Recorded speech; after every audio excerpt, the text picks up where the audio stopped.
Check-in process. Head over to your My Shifts dashboard and find the shift you're scheduled for. Once you arrive at the clinical site, simply click the green check-in button. Please note, this feature uses your location to check you in, so you must be at the site to complete the check-in. On the next screen, you'll see your clinical site, shift date and time, along with your device's approximate location. Double-check that the site name, shift date, and time are correct. You'll also need to upload a check-in photo. Be sure to follow the guidelines for your photo. Here's what to do, and what to avoid. To check in, please submit a selfie-style photo of yourself in front of the site you are attending. The photo should clearly show you from the upper torso to the top of the head, as well as a clear identifier of your location.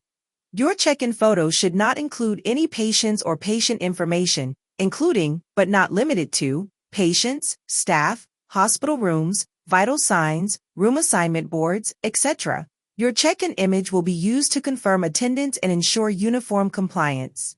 You must remain at the clinical/field site for the duration of your scheduled shift. A processing message will appear for up to 20 seconds. After the check-in is complete, you'll be redirected to the shift overview page where you'll see your status marked as checked in. Now, you're all set and ready to add patients.